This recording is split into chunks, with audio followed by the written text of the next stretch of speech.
Bienvenidos a la presente entrega correspondiente al Seminario de Investigación 1, Enfoque Cuantitativo, Equipo 2, integrados por los participantes Sánchez Yenlayester, Sandoval Gregory, Uzcategui Antonio y mi persona, Nadia Delgado. Técnicas e instrumentos de recolección de datos. Para Brito, citado por Pérez 2002, la selección de técnicas e instrumentos adecuados a la investigación va a depender de factores tales como el tipo o diseño de la investigación, los objetivos propuestos, las características del problema y la factibilidad de realizar la investigación, recursos, medios, tiempo y acceso a las fuentes de información. En este punto nosotros debemos conocer los criterios de las técnicas e instrumentos para un adecuado uso de ellas y que tengamos éxito en la investigación. Siguiendo este mismo orden de ideas, recolectar datos significa establecer un plan que nos permita concentrar o reunir datos con el propósito específico de dar respuesta a las preguntas del planteamiento del problema. Este plan detallado debe contener, primero, establecer las fuentes de las que se obtendrán los datos, si son de personas, si son de observaciones o si son de archivos, datos. La localización de las fuentes regularmente viene de la muestra, pero se debe definir. Y tomar en consideración dentro de este plan que la elección del método de recolección de datos debe ser confiable, válido y objetivo. La confiabilidad, que es el grado en que un instrumento produce resultados consistentes y coherentes, nos van a validar nuestra investigación. La validez, que es el grado en que un instrumento mide la variable que pretende medir. La objetividad, que debe ser permeable. Para ello, Hernández, Fernández y Batista 2014 nos indican que no se deben tomar a la ligera. La validez, la confiabilidad y la objetividad no deben tratarse de forma separada. Sin alguna de las tres, el instrumento no es útil para llevar a cabo un estudio. Carmines y Seller, 1991, definen la medición como el proceso de vincular conceptos abstractos con indicadores empíricos, el cual se realiza mediante un plan explícito y organizado para clasificar y con frecuencia cuantificar los datos disponibles en términos del concepto que el investigador tiene en mente. Hernández, Fernández y Batista, 2014, expresan: el momento de aplicar los instrumentos de medición y recolectar los datos representa la oportunidad para el investigador de confrontar el trabajo conceptual y de planeación con los hechos. Las técnicas de recolección de datos y sus instrumentos. En esta oportunidad hablaremos de observación, encuesta, test, técnica sociométrica.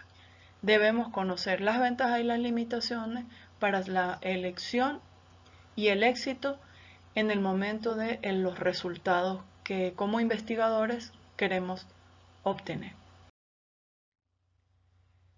La observación. John McCain, citados por Hernández 2014, define la observación como la técnica de recolección de datos que consiste en registrar de manera sistemática, válida y confiable los comportamientos o conductas que se manifiestan de acuerdo a un conjunto de reglas y procedimientos predeterminados derivados del planteamiento del problema de investigación. La encuesta, según Hueso Andrés 2012, es la técnica cuantitativa de recolección de datos mediante la utilización de un cuestionario estructurado o conjunto de preguntas permitiendo obtener información sobre una población a partir de una muestra. En esta oportunidad me voy a apoyar en Palelas y Martin 2012, donde ellos nos explican que las técnicas tienen sus instrumentos. En este caso, la técnica de observación tiene los instrumentos como lista de control, registro anecdótico y escalas de valoración. La encuesta, por su parte, tiene los instrumentos como el cuestionario y el test.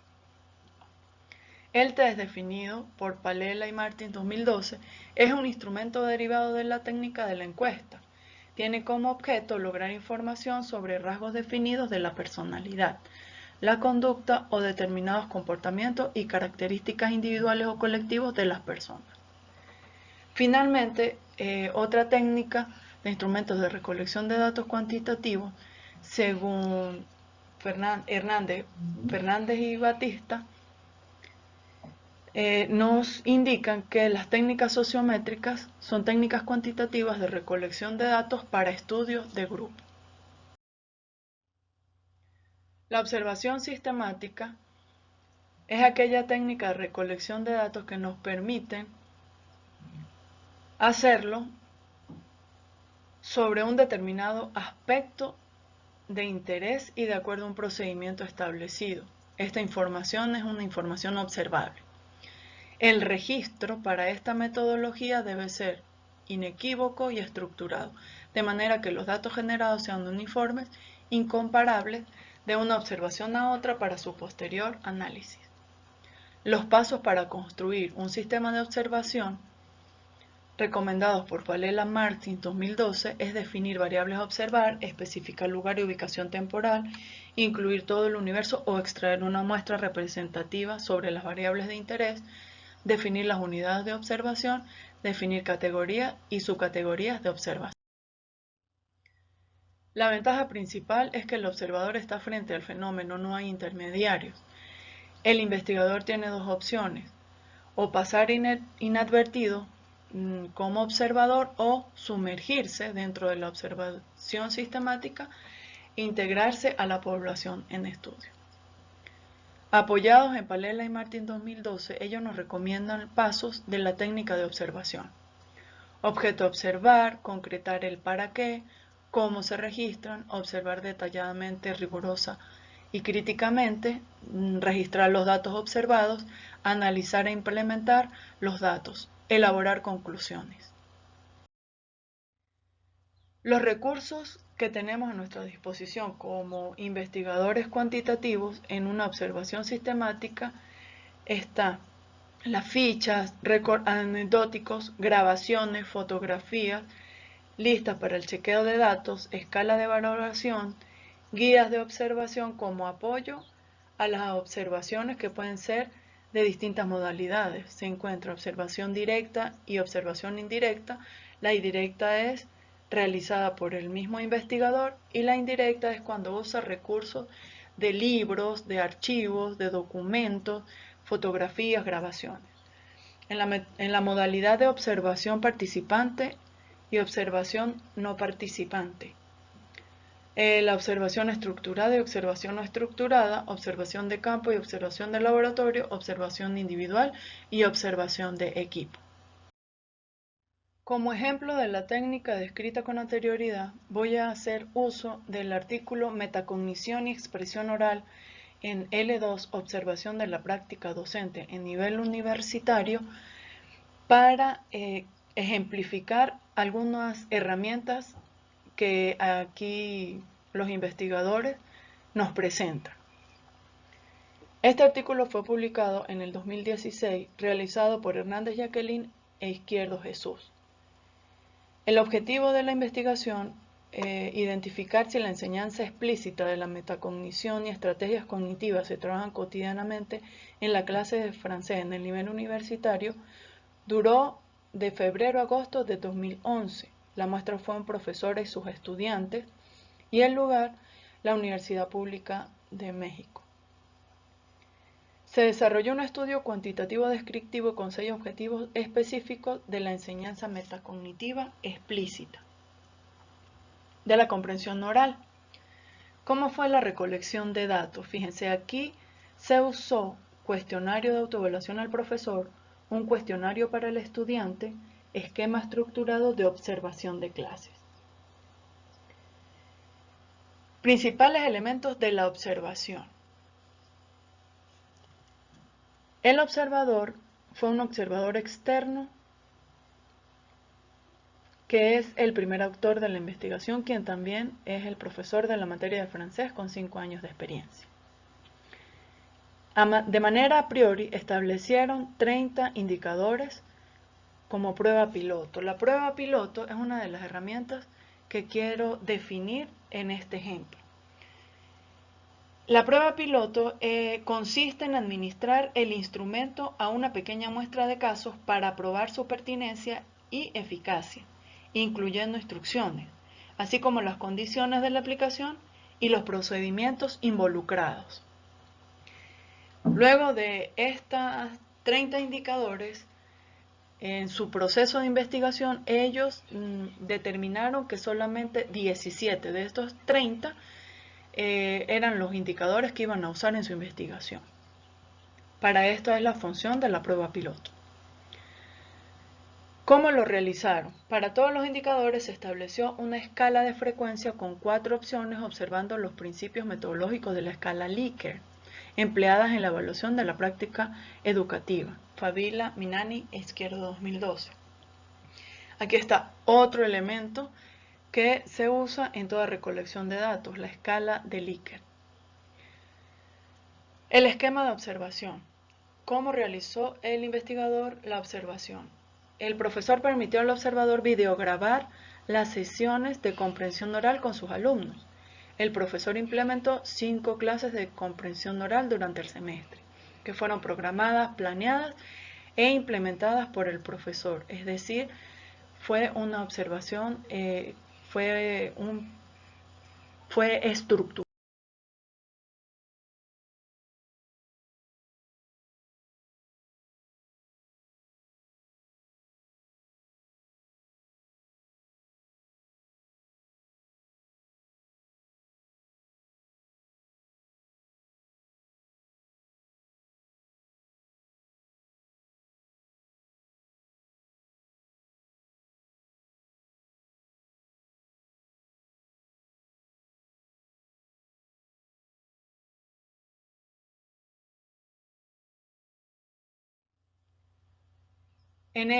Tomado del artículo, entonces aquí nosotros tenemos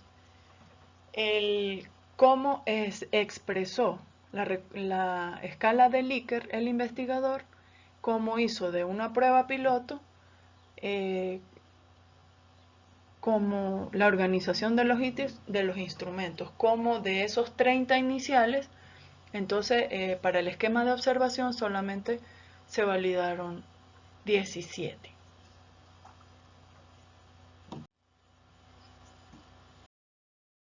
En este mismo orden de ideas, la encuesta, que es una técnica de recolección de datos que permite al investigador abarcar un gran sector del universo, se realiza mediante el uso de un listado escrito, el cual se entrega al encuestado, quien responde de forma anónima. Una de las limitaciones de esta técnica es que el encuestado se puede sentir intimidado porque piensa que puede haber problemas en su respuesta y tiende a disfrazar la realidad. La tendencia de decir sí en todo. Muchas veces la falta de comprensión en el lenguaje o en la forma de la encuesta es otra de las limitantes de esta técnica. Fases de una encuesta. Primero, la preparación. Segundo, el diseño del instrumento. Población, ámbito geográfico, diseño muestral, métodos de administración. Tercero, la ejecución, selección del personal y entrenamiento, trabajo de campo y control de calidad. Fíjense que en este punto es muy importante entrenar a las personas debido a que tiene que ser un lenguaje que sea claro y entendible por a quien va dirigida la encuesta. La encuesta social, utilizada en la investigación social cuantitativa, permite una variada recolección de información, la cual puede clasificarse en las siguientes categorías: demográficas, socioeconómicas, conductas, opiniones. Según los objetivos, la investigación científica identifica 2 tipos: la encuesta descriptiva y la encuesta explicativa. ¿Cómo debe ser la encuesta? ¿Cómo puede ser? La encuesta puede ser oral y escrita. La encuesta oral también puede ser presencial, frente a frente, donde el encuestador está frente al encuestado, puede ser a distancia, con una llamada telefónica, y la encuesta escrita también, presencial y a distancia. La encuesta escrita presencial puede ser donde el encuestado recibe el instrumento y la completa por sí solo, y a distancia a través de un correo electrónico. Se recomienda crear todo un ambiente para realizar la encuesta donde el lenguaje sea claro, donde el encuestado se sienta cómodo en dicha técnica. Para ejemplificar la técnica de recolección de datos, me voy a apoyar en el artículo realizado por Albala, Lebrao, León, Hamchan en una investigación titulada Encuesta, Salud, Bienestar y Envejecimiento. Sabe, metodología de la encuesta y perfil de la población estudiada. La encuesta se realizó entre un periodo de octubre 1999 a mayo 2001. El artículo fue publicado en el 2005. El objetivo de la investigación era utilizar la metodología de la encuesta SABE en función del envejecimiento de la población en América Latina y el Caribe. El lugar donde se realizó la investigación fue en 7 ciudades de América Latina y el Caribe: en Buenos Aires, Argentina; Bridgetown, Barbados; La Habana, Cuba; Montevideo, Uruguay; Santiago, en Chile; el DF en México y Sao Paulo, Brasil. Ellos hicieron un conglomerado y la muestra que tomaron fue una persona de 60 años en cada hogar privado de residencia permanente en cada ciudad seleccionada. La encuesta SABE establece el punto de partida para la investigación sistemática del envejecimiento en zonas urbanas de la región de América Latina y el Caribe. El objetivo de la encuesta es evaluar el estado de salud de las personas adultas mayores en algunas ciudades de la región. Y la investigación motivó a un mayor diálogo entre la investigación en salud pública y el envejecimiento. La recolección de datos fue a través de la encuesta SABE. ¿Cuál fue la ventaja? La ventaja es que en la mayor parte de las ciudades participantes, el estudio SABE se efectúa en encuestas nacionales periódicas de hogares y empleos a los cuales ofrecen marcos muestrales actualizados. En este punto, el instrumento que se usó para la encuesta fue un cuestionario diseñado de tal manera que aportara información comparable entre los varios países y aparte con medidas antropométricas. Esta herramienta del cuestionario, que se usó como instrumento para el desarrollo de la recolección de datos, debemos recordar que este instrumento debe ser con lenguaje claro, debe ser un cuestionario que se puede diseñar donde tenemos en consideración que sean preguntas cerradas y que nos permitan luego el análisis de la recolección de los datos. ¿Cuáles fueron las características de este instrumento para esta investigación? Las características demográficas básicas, porque eran distintas ciudades de América Latina. Características socioeconómicas de las personas, pertenencia al hogar y características de la vivienda, autoevaluación de la salud y enfermedades crónicas, evaluación nutricional, uso y acceso de los servicios de salud, medicamentos, cognición y depresión, actividades de la vida diaria, antecedentes laborales.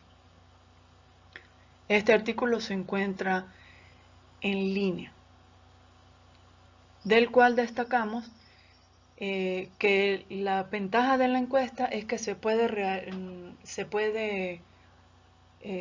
realizar en una amplia población y que nos permiten realizar la investigación que deja apertura para otras investigaciones. Continuando con el mismo orden de ideas, destacamos lo que es el test, recordando que el test es un instrumento. Los test constituyen un recurso propio de la investigación científica. La investigación cuantitativa con los test de hipótesis no solo permiten eliminar el papel del azar para descartar o rechazar una hipótesis, sino que permite cuantificar la relevancia de un fenómeno midiendo los riesgos relativos y absolutos, así como prever un posible evento.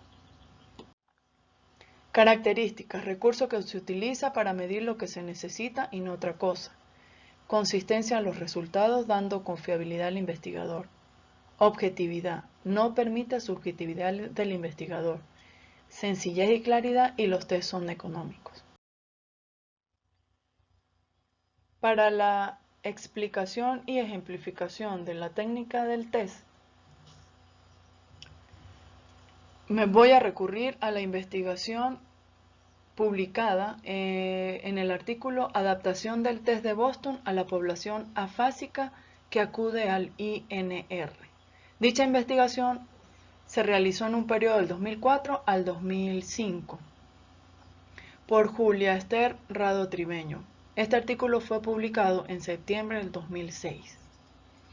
Su objetivo era adaptar el test de Boston para su uso en la población afásica que acude al Instituto Nacional de Rehabilitación en Perú, en una muestra de 40 pacientes. En esta oportunidad, este artículo me permite establecer que el test de Boston fue diseñado entre 1972 y 1996, que permite la evaluación de las afasias atendiendo a las consecuencias sociales, emocionales y funcionales en la vida de los individuos, publicados por los profesores Harold Good Glass y Edith Kaplan del Departamento de Neurología de la Universidad de Boston. Entonces, este test que ya existía, pero en Estados Unidos, la investigadora lo tomó y lo adaptó tanto al lugar como al lenguaje desde el español del Perú. Ya con anterioridad lo habían adaptado al español de Europa. Entonces ellos lo adaptaron al español del Perú.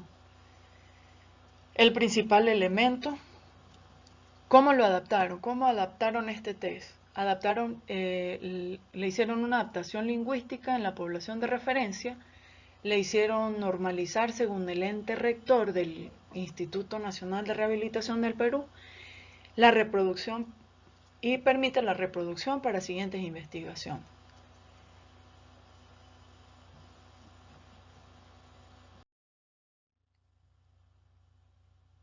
Siguiendo el mismo orden de ideas, en esta oportunidad la técnica sociométrica. Es la técnica que investiga el índice de centralismo, canales de comunicación y vivencias dentro de un grupo humano. Chart, Rodríguez y García 2013 nos lo explica. Definen que la sociometría fue desarrollada por el psiquiatra Jacob Levy Moreno en Estados Unidos. Recordando que esta técnica fue diseñada para análisis de grupos. Entre las técnicas desarrolladas en esta disciplina están los test sociométricos y test de percepción sociométrica. El objetivo es el estudio sistemático de las propiedades psicológicas de la población, poniendo en acción una técnica experimental fundada sobre métodos cuantitativos. Los tipos de test sociométricos están el hot sociometry, que a través de matrices sociométricas se aplican en grupos o talleres psicodramáticos. El test del momento, también a través de matrices sociométricas, se aplica, por ejemplo, en grupos de estudiantes. Y el Cool Sociometry o cuestionario sociométrico es un instrumento estructurado y se aplica en distintos grupos de estudio.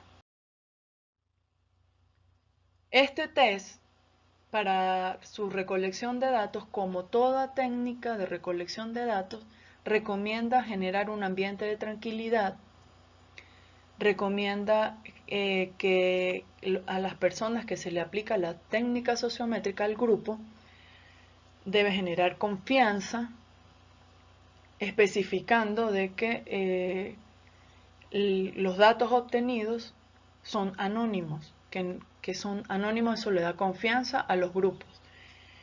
Debe ser claro las preguntas, el test debe contener claridad tanto en el lenguaje como en la comprensión, entendiendo al grupo donde se va a realizar. Y muchas veces nosotros debemos preparar el grupo para que no se sienta intimidado, para que no se sienta coaccionado. Entonces se recomienda realizar al grupo ejercicios de relajación o implementar juegos que permitan la preparación del grupo para aplicar la técnica. Para ejemplificar esta técnica, recurrí al artículo Propuesta de técnica de diagnóstico sociométrico de dinámicas grupales para utilizar en ambientes de trabajo colaborativos. Los autores en este caso son Charczuk, Rodríguez y García. Ellos trabajaron en la Universidad Nacional de Lanús en Argentina durante un periodo de 2004 al 2005. Este artículo fue publicado en el 2013. Se encuentra en línea. El objetivo a desarrollar es una herramienta de diagnóstico sobre dinámicas grupales en la incorporación de espacios virtuales en el aula. Ellos en su artículo indican cómo es el cálculo de todas estas herramientas para incorporar en los espacios virtuales un observador que a través de recursos tecnológicos él pueda hacer cálculos y obtener ciertos indicadores dentro del grupo que está en estudio. Descripción. Adaptación para espacios de trabajo virtuales. A. Nociones sobre observación de roles en grupos de trabajo. Es una de las características de las técnicas sociométricas. Esta palabra rol. Las técnicas sociométricas para fundamentar las observaciones. Es decir, ellos quieren implementar en un aula virtual técnicas que le permitan observadores a través de elementos virtuales, digitales. Variables. Ellos utilizaron mensajes y medían los mensajes enviados y los contestados para determinar a través de una matriz de relaciones si hay grupos de personas normales, si hay grupos de personas que no lo son. Entonces los indicadores en este caso eran aceptador, normal y rechazador. ¿Cómo fue la recolección de datos? El uso de los correos electrónicos de los estudiantes de un curso que trabajaron durante un tiempo determinado en la resolución de un problema de una asignatura de grado con intercomunicación mediada a través de un espacio virtual de trabajo colaborativo. Este artículo es interesante porque a través de la técnica sociométrica ellos estudiaron un grupo de estudiantes donde determinaron que no es el problema no es tanto el software y el hardware, sino en este caso un término que se conoce como los llamados problemas de la interacción humana, los que se denominan human hardware. Y se recomienda, ellos usaron un aula de 15 sujetos, entonces esta técnica sociométrica permite que se pueda realizar, o ellos recomiendan realizar, en una mayor población. Una vez conocidos las técnicas e instrumentos de recolección de datos que tenemos a la disposición para la investigación cuantitativa, sabemos los criterios y cómo debemos realizarlos para que nuestra investigación sea óptima. El paso siguiente es el análisis estadístico.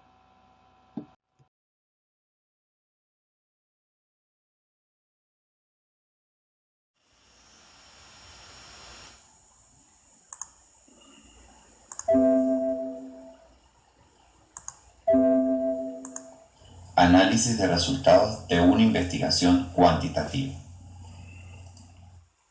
Terminada la recolección de datos aplicada en la investigación, se procede a la depuración y codificación de las preguntas para sistematizar, simplificar la información.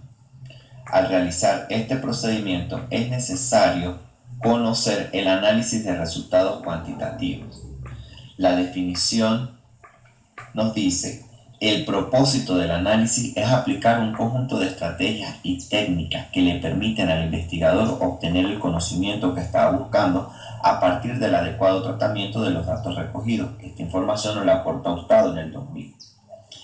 Debemos tener presente que los datos pueden clasificarse por su naturaleza de procedencia en datos primarios y secundarios. Los datos primarios se obtienen de la realidad misma. El investigador los recoge por sí mismo. Un ejemplo pudiese ser: si queremos llegar hasta un lugar que no conocemos, que no sabemos su ubicación, y llegamos hasta él recogiendo en puntos de referencia, diferentes puntos de referencia, pero del contacto directo con las personas podemos llegar hasta ese lugar. Los datos secundarios nos dicen que son registros escritos que ponen en contacto al investigador con la práctica, pero ya han sido recogidos y procesados por otro investigador. Rescatando un poco el ejemplo anterior, podemos decir que en este caso el investigador o la persona puede llegar con la utilización de mapas, guías turísticas o planos hasta ese lugar específico. Sin el contacto con la realidad misma, puede llegar hasta ese lugar. Los datos, tanto primarios y secundarios, no se oponen entre sí, se complementan mutuamente. Todo dato secundario ha sido primario en su origen, y todo dato primario, a partir que el investigador concluya la investigación, se convertirá en un dato secundario. Una vez depurados los datos, se procede a realizar la codificación y tabulación de los datos.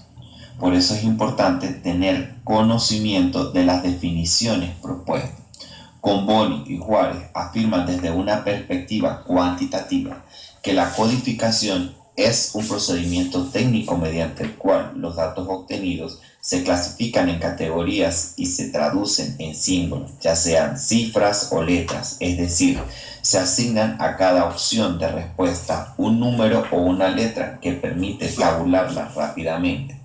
Por su parte, Rojas nos define la tabulación como un proceso mediante el cual los datos recopilados se organizan y concentran con base a determinadas ideas o hipótesis en tablas o cuadros para su tratamiento estadístico. Teniendo claras las definiciones de tabulación y codificación, podemos realizar una matriz de codificación y tabulación de resultados. A continuación, mostraremos un ejemplo muy sencillo de una matriz. Para facilitar el trabajo estadístico con los datos depurados, se establecen códigos en los cuales se asignarán los números o letras para simplificar el manejo de datos y posibilitar la tabulación y orientar el trabajo interpretativo. Como se puede evidenciar en esta matriz de datos propuesta por Palecha y Martins en el libro de Metodología de la Investigación, se asignan a las filas el número de sujetos y a las columnas el número de variables. Se debe tener bien planificado el instrumento y codificado para diseñar la matriz y así poder realizar un proceso de tabulación efectivo. Teniendo la matriz de datos, se procede al tratamiento o análisis estadístico, para el cual existen varias posibilidades. En esta diapositiva hablaremos de las generalidades del análisis estadístico. Pérez, en 1996, nos define la estadística como el conjunto de métodos científicos ligados a la toma, organización, recopilación, presentación y análisis de datos, tanto para la deducción de conclusiones como para la toma de decisiones razonables de acuerdo con tales análisis. El análisis estadístico lo podemos dividir en dos grandes tipos: en la estadística descriptiva, que recopila y organiza datos, los presenta de forma informática, y la estadística inferencial, que efectúa estimaciones e hipótesis, se basa en probabilidades. Análisis de la estadística descriptiva. Se encarga de recolectar, clasificar, ordenar, analizar y representar datos para obtener características del grupo. El análisis de la estadística descriptiva, como su nombre lo indica, describe datos para obtener conclusiones, utiliza números como medidas para analizar datos y llegar a conclusiones. La función es hacer una caracterización de toda la información que esté guardada sobre las variables para darnos un panorama general. Se pueden dividir por la naturaleza de las variables en variables cualitativas y en variables cuantitativas. Las herramientas implementadas en las variables cualitativas se utilizan para la medida de proporciones representadas en porcentajes o tasas, y las herramientas utilizadas para las variables cuantitativas son las medidas de tendencia central o las medidas de dispersión. Se denominan medidas de tendencia central cuando los valores se acomodan de mayor a menor. Todas tienden a estar ubicadas en el centro de la serie. Y las medidas de medición son la media, la moda y la mediana. Por otro lado, las medidas de dispersión tienen como objetivo señalarnos qué tanta variabilidad hubo dentro de la muestra. Y las medidas de medición robusta son la varianza, la desviación estándar, el error estándar y el intervalo de confianza. Análisis de la estadística inferencial. Infiere conclusiones generales, permite tomar previsiones, predecir el comportamiento de ciertos fenómenos, apoya la estadística descriptiva en la probabilidad. El análisis de la estadística inferencial permite hacer una comparación y llegar a una conclusión que sea sólida mediante mecanismos matemáticos. Se puede dividir por la naturaleza de las variables. En variable cualitativo se puede aplicar la prueba del chi cuadrado o la prueba de probabilidad exacta de Fisher. En las variables de tipo cuantitativo, si el comportamiento de la variable cualitativa fue acorde al comportamiento de la distribución normal, se utilizan pruebas paramétricas como el t-de-Student o la prueba del análisis de la varianza o ANOVA. Si por el contrario no manifiesta una distribución normal en la variable, utilizan pruebas no paramétricas como la U de Huffman-Wally y la cruz de Carl-Weiss. También en el proceso inferencial se puede buscar una medida estadística entre la asociación de las variables, teniendo la regresión múltiple o la regresión lógica o la correlación. Entre las medidas o pruebas tenemos la razón de momio, la razón de riesgo y el número necesario a tratar. Una variable es de tipo cuantitativa si sus valores son números y representan una cantidad. Ahora veremos dos tipos de escala que pueden usarse para medir una variable de tipo cuantitativa, como lo es la escala de intervalo. Su definición nos dice si existe una noción de distancia entre dos valores, pero no necesariamente se pueden efectuar operaciones aritméticas. El posible valor cero es arbitrario y no indica necesariamente la ausencia total de la medida. Ejemplo, el tiempo. Puede considerarse una variable cuantitativa de tipo intervalo. En este caso, la hora cero es un constante arbitrario y no indica la ausencia del tiempo. Otro ejemplo sería la temperatura, medida en grados centígrados. En este caso, el valor 0 grados es arbitrario y no indica ausencia de la temperatura. Escala de razón. Su definición nos dice, sus valores tienen un sentido físico, existe el cero absoluto que indica la ausencia total de medida y se puede realizar cualquier operación aritmética. Ejemplo, la altura, el peso, la distancia.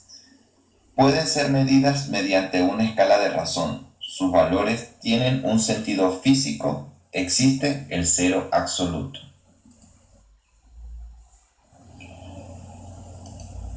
Una variable es cualitativa si representan sus valores una cualidad, atributo o categoría. Las escalas de medición de variable cuantitativa se pueden clasificar de dos formas, la escala nominal y la escala ordinal. La definición de la escala nominal nos dice una variable cualitativa es de tipo nominal si no existe un orden entre sus valores. Ejemplo, el sexo, la religión y el estado civil. El sexo podemos ubicar si es hombre o mujer. En la religión, si es budista, si pertenece al cristianismo, si pertenece al hinduismo. Y el estado civil, si está soltero, casado, viudo o divorciado. La escala ordinal nos dice que es una variable cualitativa, es de tipo ordinal si existe un orden entre sus valores. Por ejemplo, el estado de un artículo. Se puede tomar los valores entre bueno, malo o regular. Y en las personas, si deseamos medir en la calidad humana, en personas podemos estar interesados en cierto dominio del idioma. Se puede tomar los valores como nulo, básico, medio, avanzado. Existe un orden natural en las variables cualitativas.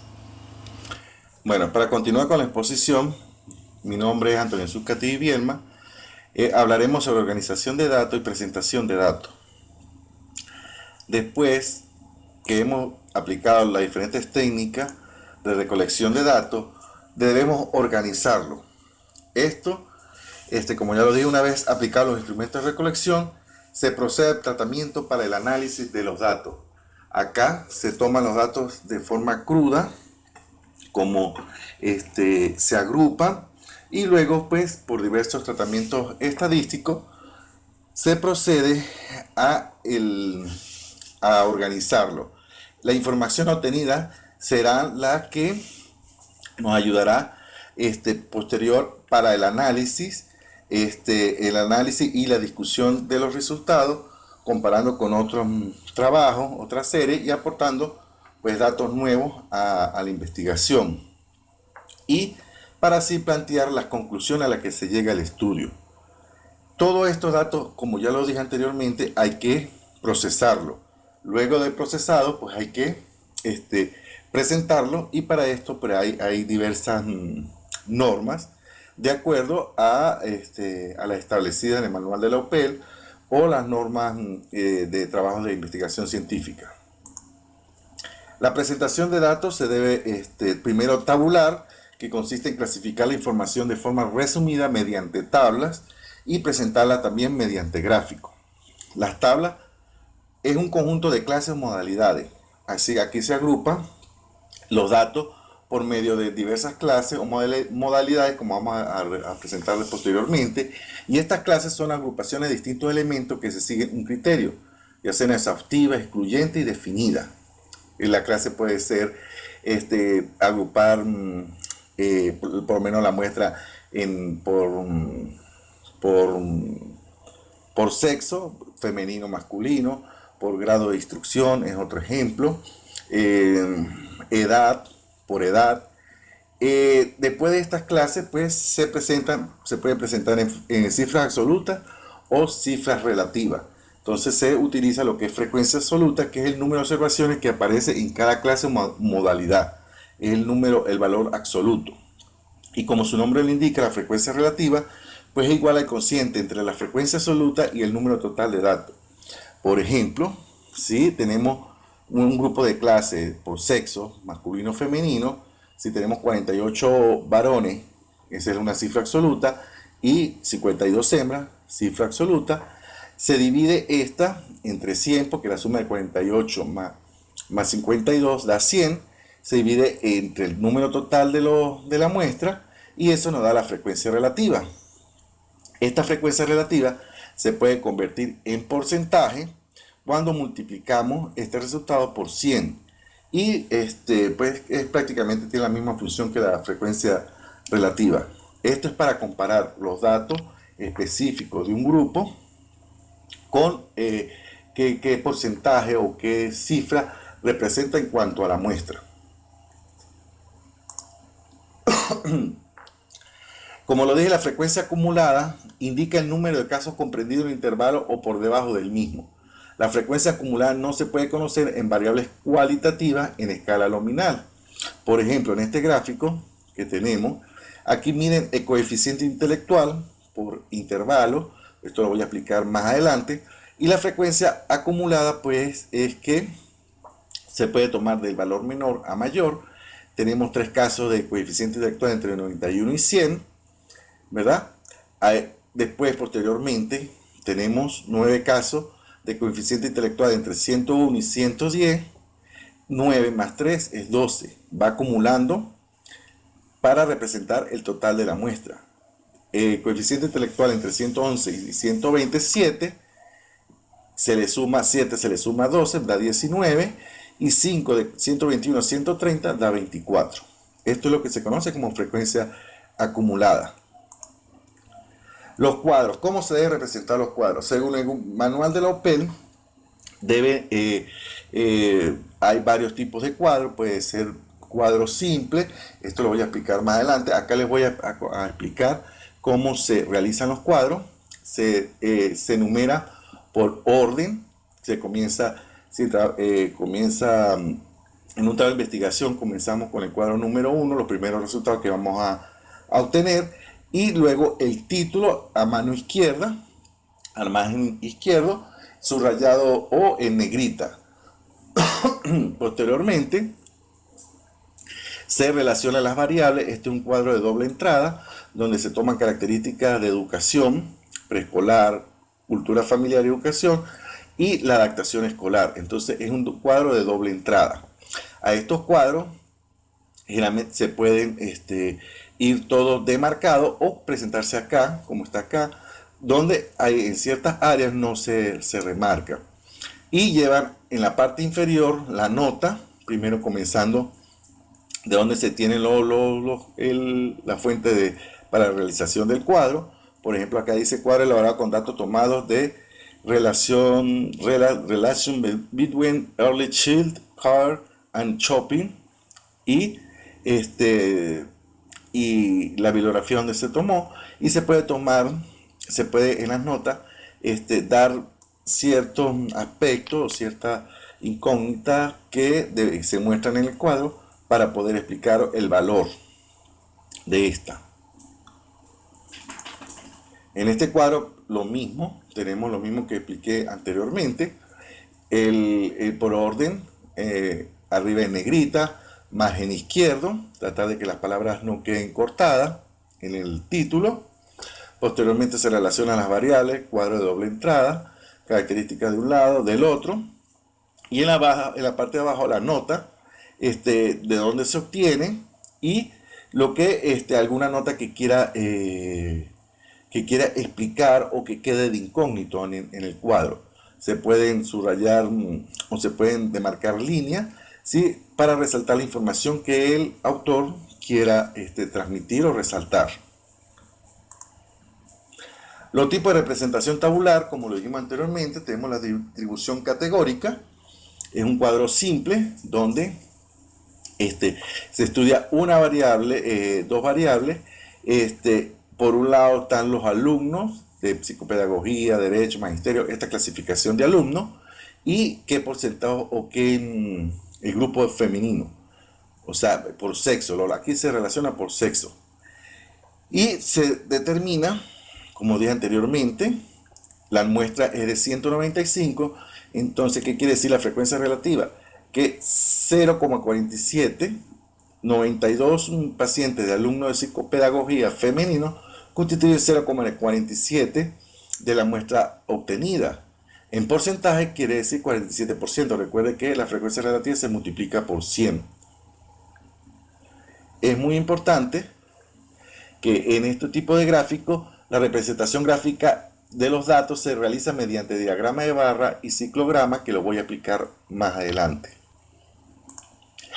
En la distribución por rango, acá tenemos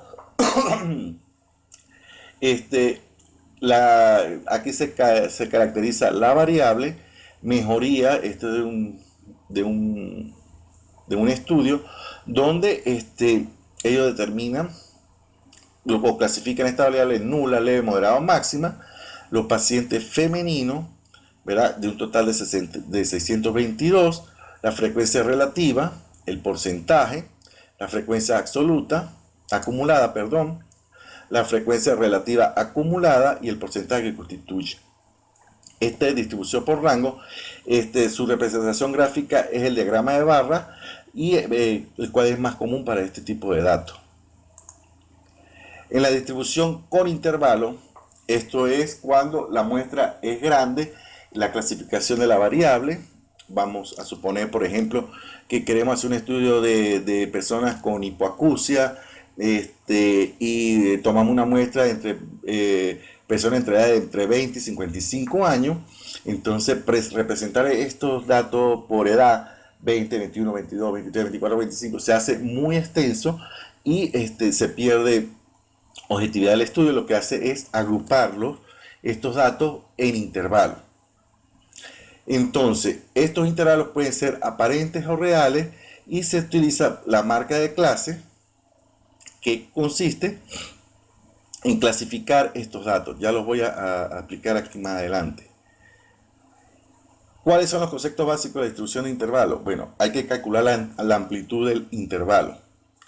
La amplitud de la muestra es el valor que va de uno a otro grupo.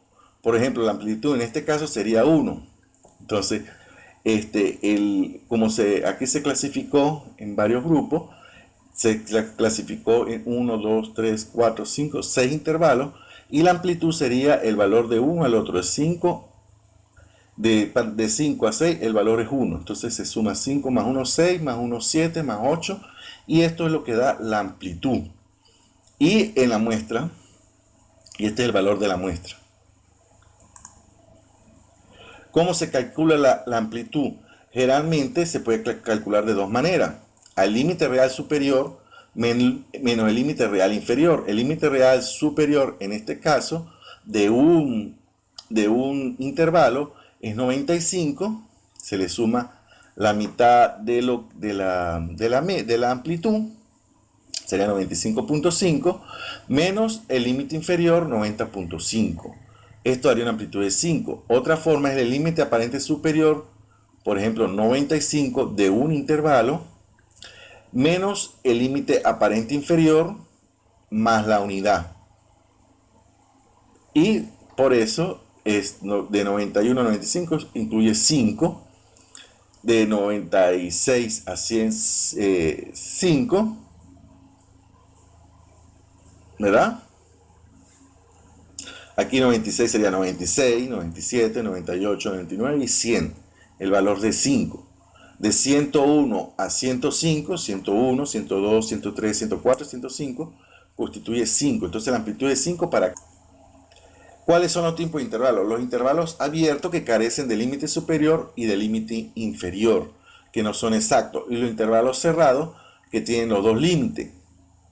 Pueden tener intervalos iguales, todos los intervalos presentan la misma amplitud, intervalos desiguales, cuando los intervalos no tienen la misma amplitud. Voy a cuadro, por ejemplo, en este estudio donde se estudiaron niños, el número de niños por mes. Solamente os traje esta parte de número de personas, pero se calculó por grupo etario. Entonces este intervalo es cerrado porque se conoce el límite superior y el límite inferior. Claro, aquí no se explica, pero ya lo que constituye cada grupo. Y desiguales porque, por ejemplo, los neonatos son los recién nacidos y los menores de 28 días, ¿verdad? Los lactantes son los de 29 días en adelante a menores de 12 meses o 11 meses más 28 días. El lactante menor y lactante mayor de 12 meses a menos de 24 meses. Acá no se clasifica, pero se puede clasificar. En preescolares son los niños que van, o el grupo etario que va de 2 años a los 6 años, los escolares de 7 a 12 y los adolescentes de 12 a 17 años. Entonces, ¿por qué se dice que estos intervalos son desiguales? Porque no hay una amplitud constante entre uno y otro. ¿Cómo se construye la tabla de intervalos? Primero debemos determinar la amplitud intermedia, y esa se calcula por el punto máximo menos el punto mínimo más la unidad de medida. Si la muestra es menor a 100, conviene que el número de intervalos no exceda el valor de la raíz cuadrada de la muestra. Entonces se calcula la raíz pero de la muestra, y esto da el número de intervalos. Ya lo voy a explicar un poquito más adelante en gráfico para que se dé cuenta. Si la muestra es mayor que 100, el número de intervalos debe oscilar entre 10 y 20. ¿Cómo se calcula la amplitud del intervalo? La amplitud es dividir la amplitud intermedia menos el número entre el número de intervalos, perdón. Acá en esta gráfica, en este ejemplo, tenemos que constituye el valor máximo es 14 y el valor mínimo es 4. Entonces se calcula la amplitud entre el valor máximo y el valor mínimo más la unidad, que constituiría 11. Acá se grafica. Después se calcula el número de intervalos aproximado. Generalmente, como es una muestra de 20, recuerda que aquí hay 1, 2, 3, 4, 5, 6, 7, 8, 9, 10, 11, 12, 13, 14, 15, 17, 18, 19 y 20. Entonces la muestra es número 20. Entonces el número de intervalos, como la muestra es menor de 100, se realiza la raíz cuadrada de 20 por el número de 20 de la muestra, nos da 4,7, 4.7, entonces se aproxima generalmente a 6. ¿Ok? Entonces esta amplitud, la amplitud se calcula con el resultado de la amplitud intermedia, ¿verdad? Que sería 11 entre 6 y nos da la amplitud. ¿Qué quiere decir esto?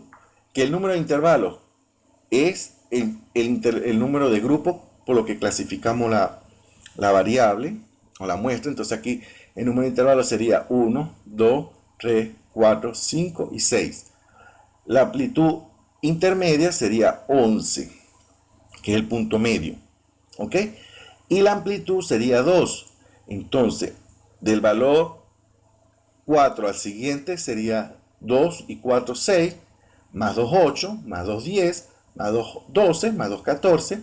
Y acá sería 5, más 2, 7, más 2, 9, más 2, 11, más 2, 13, más 2, 15. Acá, entonces, acá en cada intervalo, pues tomamos los que van de 4 a 5, cuánto es la muestra. Entonces, si contamos acá, 4 hay 1, 5 hay otro, son 2, aquí hay otros 5 son 3, y esto constituye el grupo que va de 4 a 5. ¿Ok? Por ejemplo, si nos de 12 a 13, entonces tomamos 13 hay 1, 2, 3, no hay 12. Entonces sería entre 12 y 13 hay 3.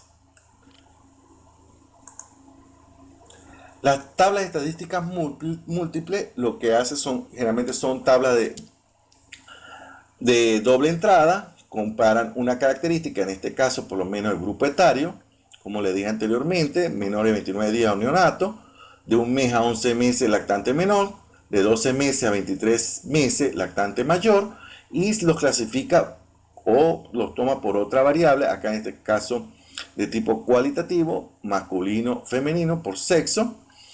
Y recuerde que habíamos hablado de que este intervalo es cerrado porque tiene límite fijo, tanto inferior como superior, pero aparte de que es cerrado, es desigual, porque no hay los mismos días entre un recién nacido a 29 días, no hay los mismos días, el mismo tiempo, perdón, de un lactante menor de un mes a 11 meses, de 2 años a 6 años. ¿Ok? Para representación gráfica se puede utilizar el histograma o el polígono de frecuencia. Ahora, la representación gráfica de los datos se puede hacer por diversos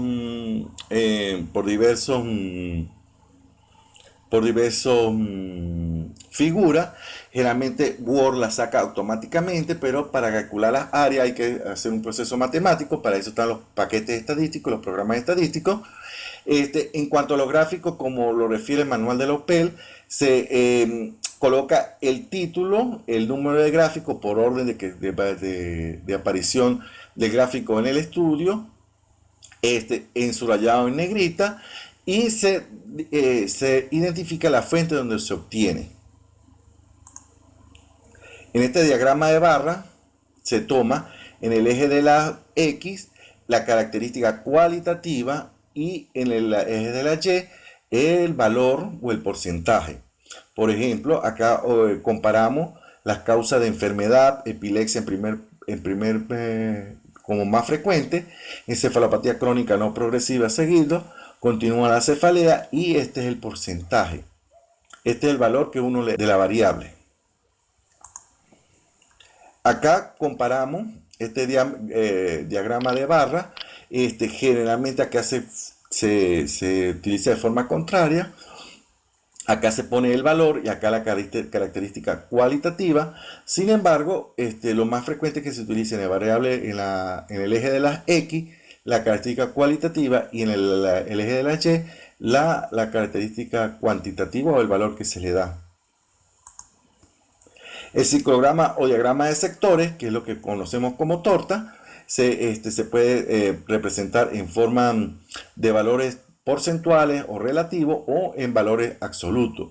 Y esto para comparar diferentes características, como dijimos anteriormente, en el cuadro de cuadros acá.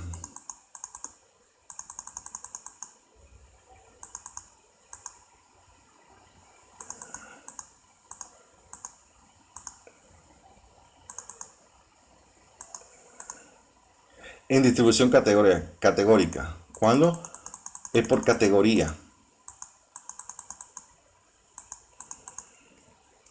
Tenemos el histograma, donde en el eje de las X se coloca la frecuencia. Por ejemplo, acá el tiempo de espera del cliente, que puede ir de 44 minutos, 45 minutos, nos sirve para comparar entre varias frecuencias, y acá, perdón, el valor. El polígono de frecuencia, que es muy parecido al histograma, lo que va en su punto medio es el valor o el punto medio que nos determina cómo se comportan los datos en determinado tiempo, o el valor que se le dé al eje de las X. Otras representaciones tabulares tenemos el gráfico de línea, que por ejemplo acá el número de pacientes trasplantados renales. Durante el periodo, en el eje de la X se coloca el tiempo y en el eje de la Y el valor. Acá es dos diagramas para ver el comportamiento de ambos grupos. Por ejemplo, el hábito de fumar y el de no fumar. Entonces se puede comparar cómo se comparan. Entonces la valoración del peso medio de una muestra de recién nacido de embarazadas que tienen el hábito de fumar. La que no fuma, el peso es mayor que la que fuma. Esto es para comparar varias variables. La medida de tendencia central, esta nos da lo que se conoce como la curva de Gauss. Se determina o se calcula varios parámetros estadísticos como la media, la moda y la mediana. Se llama de tendencia central porque todo gira alrededor, o toda la información se concentra en el promedio, y los valores que van hacia los lados es lo que se aleja de la media. Esta es la distribución normal de Gauss, pero podemos tener una distribución bimodal o de varios picos. En este quiere decir que la muestra hay dos promedios, alrededor de dos promedios. La medida de tendencia central, la distribución puede ser asimétrica negativa cuando se desvía hacia la derecha. La distribución J, que es asimétrica negativa. La distribución asimétrica positiva cuando se desvía a la izquierda. Y la J invertida. Las medidas de variabilidad o dispersión, esto nos ayuda a determinar la desviación de los datos en cuanto al promedio, ¿verdad? Por ejemplo, acá quiere decir que el 68,26% de la muestra está en el promedio o en el medio, o es la de mayor número, y el 95,45% está dos desviaciones estándar, y esto es lo que se obtiene, por ejemplo, cuando realizamos estudios de peso, talla, cuando hablamos de que el niño está por encima, por debajo del percentil 10 hacia la izquierda, o por encima del percentil 95 hacia la derecha, valores muy altos, valores muy bajos. Entonces estas dos desviaciones estándar, tres desviaciones estándar, quiere decir que no es normal, se sale sobre el promedio del niño. Esto en cuanto a las curvas de crecimiento y desarrollo, que bueno, hasta acá lo que es organización y presentación de datos. Hola, muy buenos días. Hoy le hablaremos de la representación de una tesis doctoral en el diseño cuasi experimental. ¿Quién les habla? Dinay Esther Sánchez Cárdenas.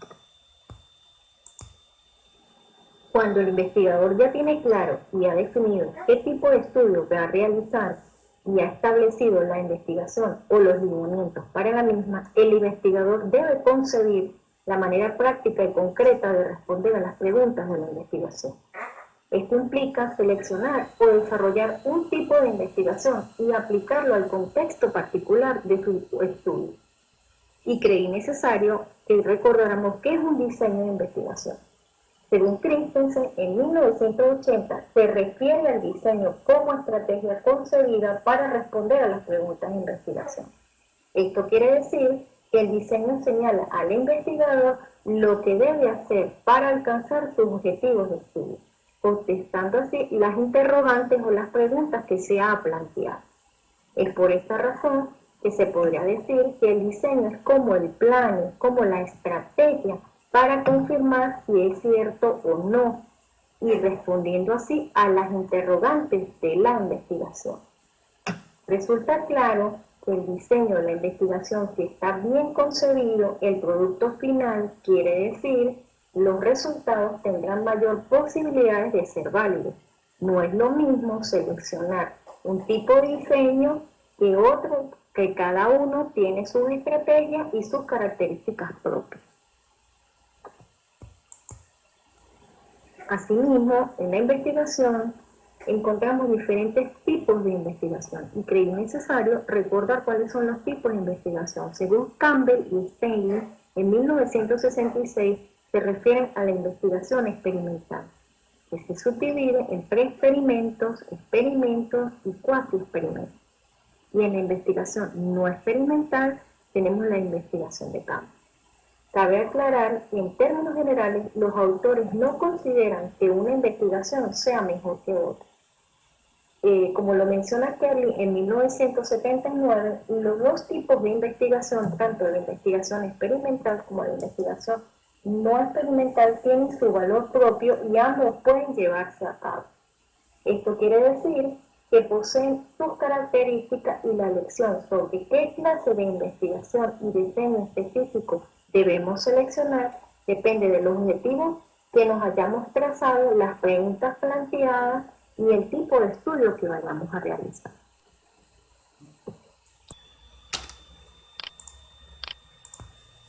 Cabría preguntarse qué es un cuasi experimento. Según Campbell, en 1988, los cuasi experimentos son como experimentos de asignación aleatoria en todos los aspectos, excepto que no se pueden presumir que los diversos grupos de tratamiento sean inicialmente equivalentes dentro de los límites de los muestrales. Esto quiere decir que los diseños cuasi experimentales son los principales instrumentos de trabajo dentro del ámbito aplicado.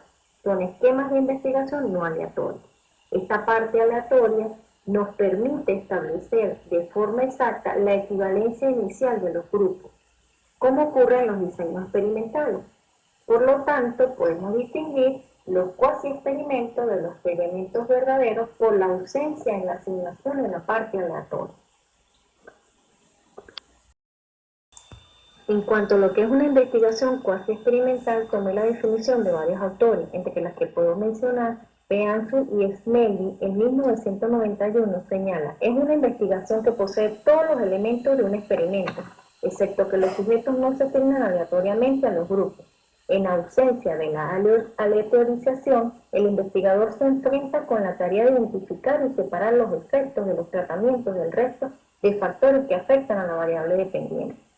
La descripción del diseño cuasi experimental propuesta por Henry Eckart en 1993 es la siguiente: los diseños cuasi experimentales tienen el mismo propósito que los estudios experimentales, probar la existencia de una relación casual entre dos o más variables.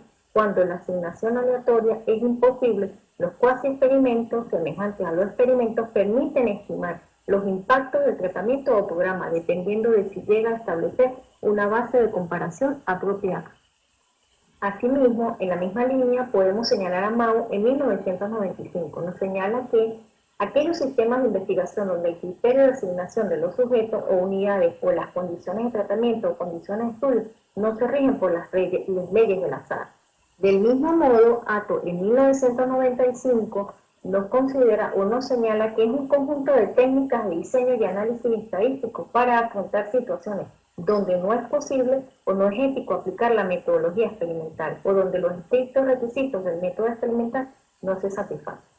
En las definiciones anteriores podemos observar que la característica principal de las investigaciones cuasi experimentales es la ausencia de la parte aleatoria en los tratamientos, y también la carencia total en el control de la situación.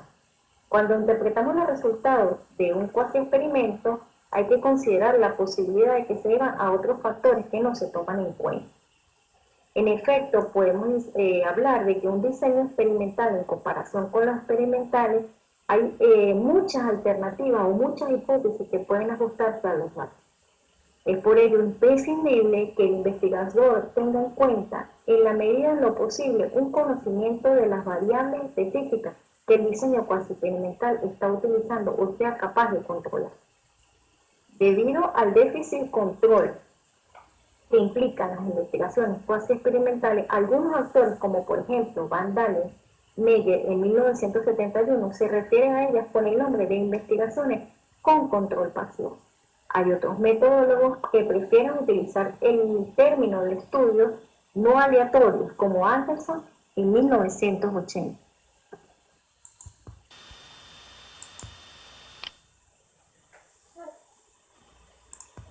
Antes de especificar las características propias de la cuasi experimentación, es necesario recordar que en todo trabajo de investigación debe evaluarse lo que de forma genérica es conocido como validez. El propósito de toda investigación social es conseguir una información exacta y generalizable, lo cual equivale a afirmar que sea válida.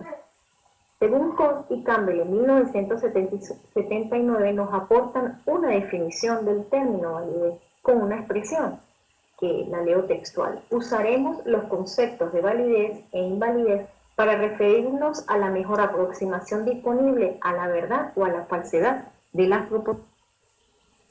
Al recordar qué es validez, podemos señalar que existen dos tipos de validez: la validez interna y la validez externa. La validez interna se refiere a la posibilidad de poder derivar conclusiones consistentes acerca de la efectividad de un tratamiento o de un programa social, mientras que la validez externa hace referencia al alcance y la extensión que tienen los resultados. En la mayoría de las investigaciones dentro del ámbito aplicado se pone en énfasis lo que es la validez externa. Sin embargo, no podemos tomar en cuenta decisiones acerca de la validez externa sin tener en cuenta la valorización de los resultados. En otras palabras, es necesario tener un equilibrio entre los dos tipos de validez. En este sentido, pudiéramos aconsejar que cuando el tratamiento es innovador, lo importante es destacar la validez interna, y cuando la intervención ha demostrado ser efectiva en alguno de los grupos, lo interesante sería resaltar la validez externa. Pero para complementar esto, Pearson y Smith en 1991 nos señalan que sin control no hay validez y que por lo tanto estos dos términos constituyen los aspectos centrales de un diseño de investigación. De allí deriva la importancia que adquieren las técnicas de control dentro del marco de la investigación científica. No obstante, cuando se trata de reflejar lo que sucede en un ambiente natural, se está obligado a trabajar en condiciones en las que es difícil el control experimental. Sin embargo, tenemos que tener presente que pueden existir problemas de la validez en la investigación y debemos tener presente cuando se nos presenta alguna situación y debemos primero identificar claramente las limitaciones del estudio.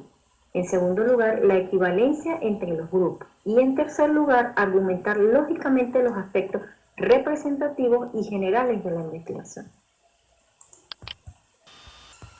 Podemos señalar de forma sintética las características propias de la cuasi experimentación en los diseños de investigación aplicada. En función a los objetivos, los estudios del impacto de los tratamientos y de los procesos de cambio intra e interindividual. En cuanto a los efectos inferidos, hablamos de que hay mayor riesgo de pureidad en los diseños transversales. En cuanto a los factores extraños, es escaso control. En las selecciones de las unidades es sesgada totalmente. En cuanto a la validez enfatizada, la validez externa y en el alcance de los resultados es muy generalizado. Antes de hablar de la clasificación de los diseños cuasi experimentales, debemos tener presente unos aspectos esenciales en cuanto a la clasificación de estos diseños. Y según Yu y Kenny en 1981 nos hablan de tres estrategias. La primera es la estrategia de comparación y obtención de datos, tanto transversal como longitudinal. ¿Esto a qué se refiere? Es al modo en que se realizan las comparaciones con el objeto de inferir el efecto de la variable en el tratamiento. Y aquí es importante resaltar que se dan dos estrategias. La primera sería observar diferentes sujetos en las condiciones de tratamiento y control.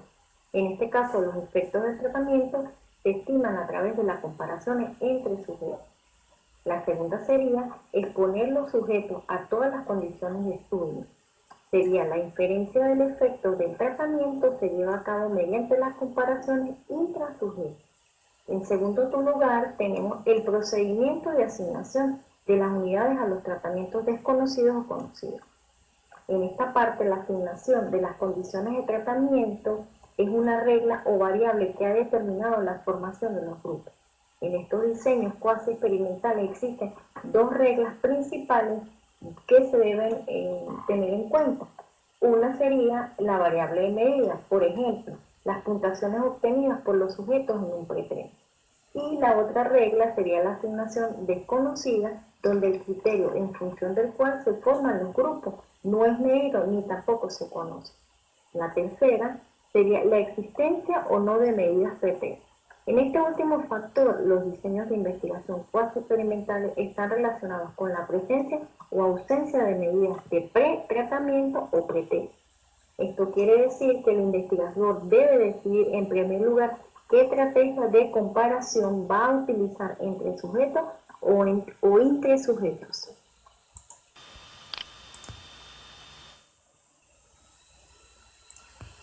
En cuanto a la clasificación de los diseños, la que mejor se ajusta a la investigación aplicada son los diseños cuasi experimentales, de acuerdo con el tipo de estrategia y los objetivos a alcanzar. Dentro de las perspectivas cuasi experimental, los diseños pueden dividirse según dos categorías, en transversales y longitudinales. Al hablar de los transversales, podemos mencionar que son equivalentes a los diseños de comparación de grupos o entre sujetos, basado en la comparación de grupos no equivalentes. A su vez, los diseños transversales se categorizan según la variable que forman los grupos y desconocidas como diseño de discontinuidad en la regresión o desconocidas como diseños de grupos de control no equivalente y diseños de grupos no equivalentes, que los veremos mucho más adelante con mejor detalle. En cuanto a los longitudinales, permite estudiar los procesos de cambio y sus posibles causas, y consiste también en llevar a cabo comparaciones de grupos intrasujetos, es decir, registra la misma respuesta a lo largo de una serie de puntos en el tiempo. Por otra parte, los diseños longitudinales se clasifican en función si son intervalos de observación conseguidos y frecuentes, que son los diseños temporales, interrumpidos, discretos y distantes, como son los diseños de medidas repetidas o poco frecuentes, como son los periodos de paneo y los periodos de observación. La diferencia entre ambas estrategias está en que la transversal se basa en el sentido estático de la comparación, mientras que la longitudinal se caracteriza por su naturaleza dinámica. En otros términos, enfatiza el carácter temporal de la comparación. Seguidamente veremos a detalle lo que son los diseños transversales. En los diseños de categorías transversales, la conducta de los sujetos se registra en un punto de corte en el tiempo, como lo dije en la lámina anterior. Es allí donde algunas veces estos diseños son conocidos con el nombre de diseños transeccionales y un Bedwell en 1983, dado que los sujetos no se asignan aleatoriamente a los diferentes grupos de tratamiento, ni la variable independiente es activamente manipulada. Los registros obtenidos tienen un carácter pasivo. Dentro de la estrategia o categoría transversal, las unidades pueden ser seleccionadas siguiendo los procedimientos conocidos o desconocidos que veremos más adelante y detallaremos a continuación. La forma más importante de los diseños se caracteriza porque la variable de asignación no es aleatoria, ni conocida por los grupos de control no equivalentes. Aquí también podemos señalar que los diseños transversales tienen dos divisiones, como lo señala la lámina: las variables de selección desconocida y las variables de selección conocida. Dentro de las variables de selección desconocida tenemos los grupos de control no equivalentes.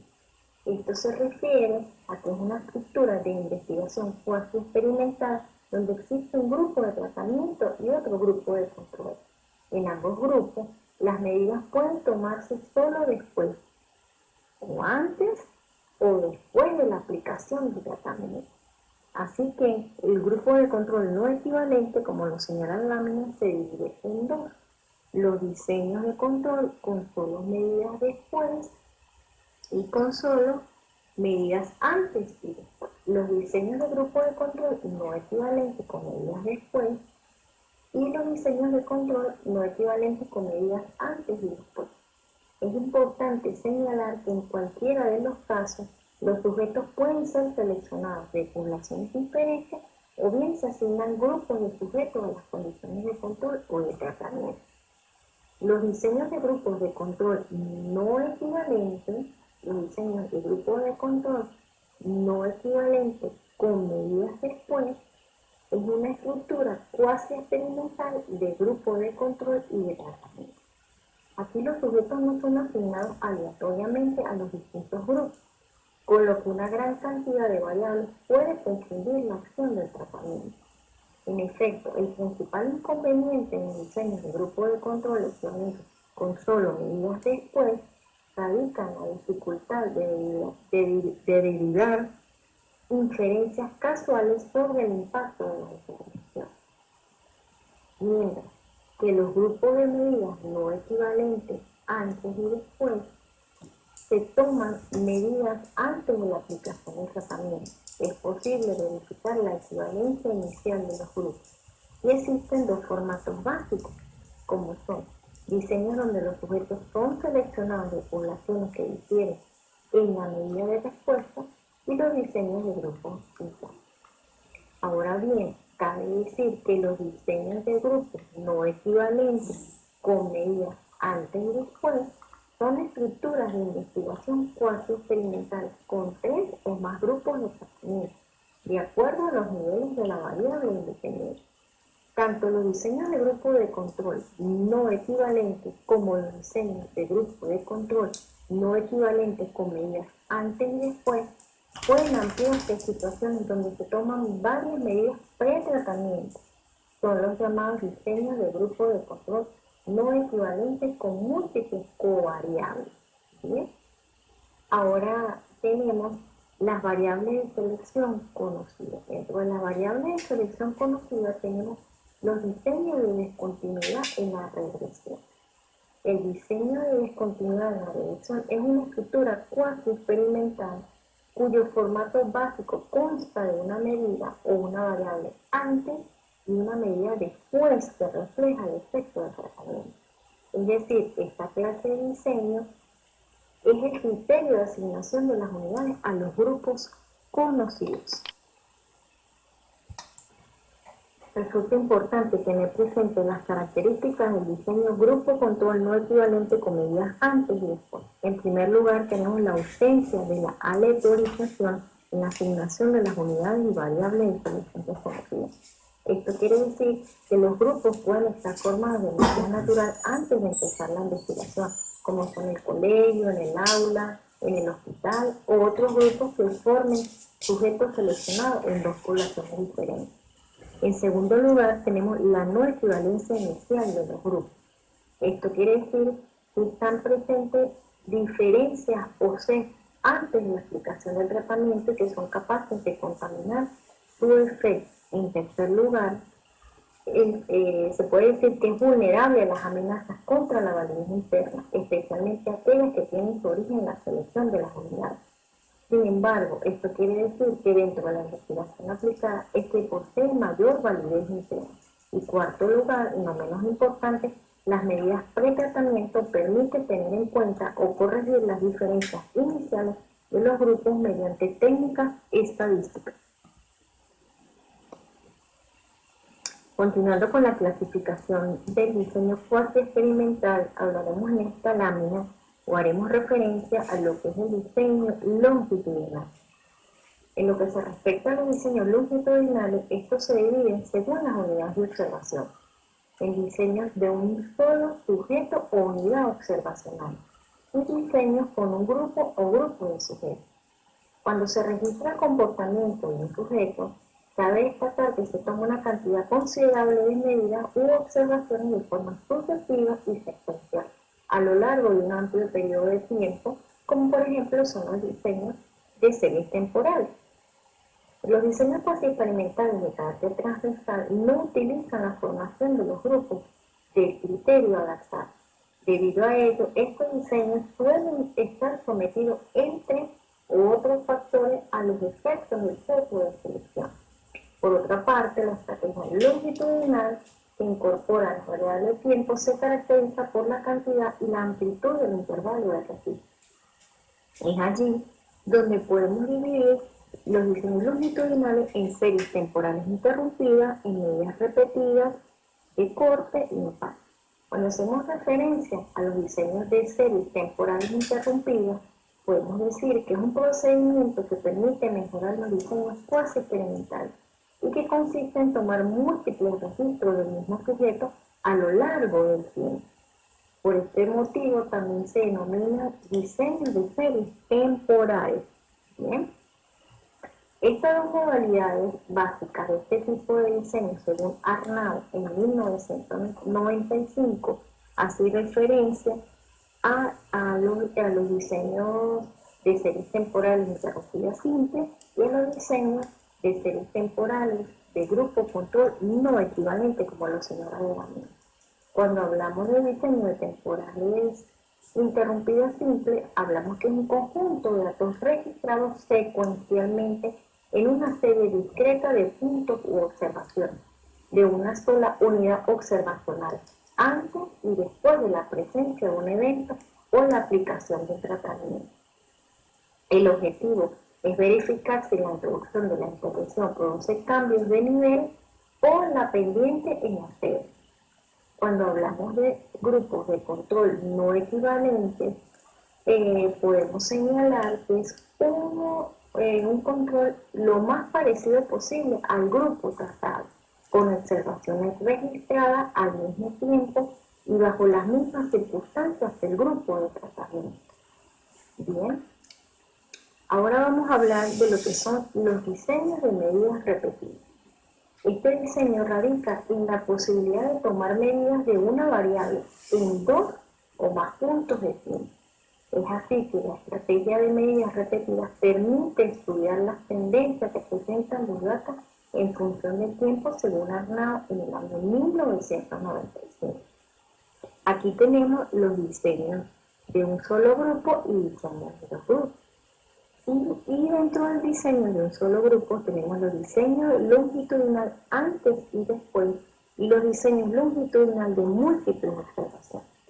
Dentro del diseño longitudinal antes y después podemos decir que su propósito es el estudio del cambio de un mismo grupo de sujetos entre dos ocasiones de observación como consecuencia de algún hecho circunstancial, tratamiento o por el simple paso del tiempo. Al referirnos al diseño longitudinal de múltiples observaciones, se señala que un solo grupo de sujetos es medido respecto a una misma variable dependiente en diferentes intervalos de tiempo con objeto de determinar la curva de crecimiento. Ahora bien, dentro de los diseños de dos grupos tenemos el diseño spin, block o de muestras divididas. Es aquí donde los sujetos se agrupan de acuerdo con los niveles de una variable de clasificación o categoría, tomándose medidas repetidas de cada uno de los sujetos en las distintas ocasiones de observación. La variedad más simple consta de dos grupos y de una sola variable registro. Ahora bien, hablaremos de los diseños de corte. Cuando hablamos de los diseños de corte, se pueden definir como unas estructuras de investigación donde los datos están organizados en función de distintas cortes, edades y periodos, con el propósito de estudiar el efecto de cada factor y su posible interacción. Entre los conceptos relacionados con esta clase de estudio podemos mencionar los siguientes: de corte, de efectos de edad, de efectos de periodo y de efectos de cohorte, como lo señala la LAM. Cuando hablamos de cohorte, señalamos que es un grupo o agregados de individuos dentro de una población específica que ha experimentado el mismo acontecimiento vital en un intervalo de tiempo determinado. Por ejemplo, aunque la variable más usada para delimitar una corte es la fecha de nacimiento. Otro ejemplo importante, los individuos casados en un periodo establecido de tiempo. O también, otro ejemplo importante, los sujetos que asistieron a la escuela en un determinado año. En cuanto hablamos de los efectos de la edad, como su palabra lo dice, o hace referencia a los movimientos a lo largo plazo asociados al proceso de desarrollo, a través del ciclo vital, lo que es la vida. En otras palabras, el efecto de la edad es un indicador de toda clase de procesos y de hechos que están asociados al crecimiento. Al hacer referencia al efecto de periodo, podemos decir que el efecto de periodo puede ser considerado como un indicador de los impactos de un conjunto de hechos que ocurren entre los momentos de observación, así como de las incidencias del proceso a más largo plazo. Por ejemplo, los cambios de los programas educativos, los cambios en la parte industrial, entre otros. En los efectos de corte se señala que son distinciones intercortes duraderas, atribuidas a una impronta o característica común de los miembros de la corte. Ahora bien, en la última parte, no menos importante, hablaremos de los diseños en panel. El diseño longitudinal en panel requiere que a partir de una misma muestra de sujetos se tomen registros u observaciones de dos o más variables en intervalos de tiempo de bastante amplitud o tanda, puesto que las medidas se toman en tandas o cortes temporales a lo largo de una serie de puntos discretos en el tiempo. Los diseños de panel constituyen una combinación de los diseños temporales y los diseños conceptuales.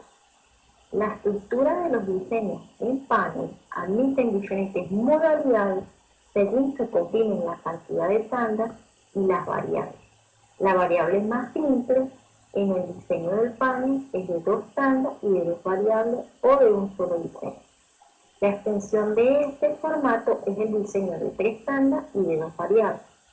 Además del formato de diseño en panel, también pueden ampliarse con respecto a la cantidad de variables.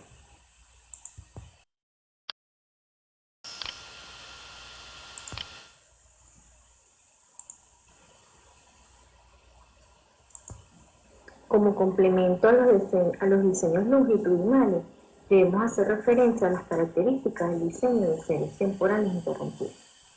En primer lugar, podemos hablar que es un modelo prototípico de la investigación longitudinal. Asimismo, los puntos de tiempo están serialmente secuenciados antes y después de la intervención. En tercer lugar, la unidad observacional puede ser un individuo o un colectivo. Finalmente, existe un solo dato en cada uno de los puntos de tiempo y una clara línea divisora en la aplicación del tratamiento. Seguidamente se mencionarán las características del diseño de medidas repetidas. En primer lugar, el diseño de medidas repetidas incorpora varios sujetos o unidades individuales. En segundo lugar, cada unidad individual se registra a lo largo de una serie reducida de ocasiones. De la misma manera, los registros pueden ser una respuesta o un tratamiento previo o una medida conductual. Del mismo modo, el instrumento apropiado para el estudio del crecimiento o tendencias que presentan los datos en función del tiempo. De la misma manera, se mencionarán las características del diseño del corte. En primer lugar, se puede decir que están directamente asociadas a los procesos de cambio del individuo a lo largo del tiempo y a las diferencias individuales y de grupo. En segundo lugar, se analizan muestras de miembros representativos en las diferentes cortes de la población. Asimismo, dentro de las características del diseño del panel, cabe resaltar que tenemos que es una amplia tradición en investigación social. En segundo lugar, que el panel utiliza una única muestra de sujetos. Y en tercer lugar, finalmente, los puntos de observación del diseño se denominan tandas y en cada una de ellas se pueden tomar medidas de 2 o más variables de forma simultánea. También es importante mencionar las ventajas y limitaciones de los diseños cuasi experimentales. Los diseños cuasi experimentales poseen un alto nivel de disponibilidad y flexibilidad, puesto que su aplicación es aconsejable cuando, debido a las limitaciones del contexto, no se puede utilizar un diseño experimental. Según Dewar, en 1983, en los diseños transversales, en cuanto a las ventajas, podemos señalar que son factibles dado a que se pueden realizar en pequeñas unidades, por lo que tienen menos obstáculos prácticos, mientras que en las limitaciones, en primer lugar, no garantiza la validez interna y tienen pocos indicios de causalidad. En segundo lugar, tienen una potencia inferencial. Aquí podemos señalar y decir que una de las principales tareas del investigador es identificar cuáles son los factores de sesgo responsables de la desigualdad entre grupos y posteriormente corregir o ajustar los datos a los valores de las variables de sesgo mediante técnicas estadísticas. En este sentido, dentro del ámbito cuasi experimental, los diseños longitudinales constituyen los instrumentos más potentes aplicados a las ciencias sociales y del comportamiento. Dewar en 1983 destaca 3 ventajas principales en los diseños longitudinales. En la primera tenemos los efectos causales son unidireccionales. En segundo lugar, existen disposiciones longitudinales como los diseños de panel. Y en tercer lugar, es posible medir los cambios de cada sujeto o caso sin inferirlos a partir de la diferencia entre los individuos. Los diseños longitudinales brindan más posibilidades que los transversales en cuanto a la inferencia de relaciones causales.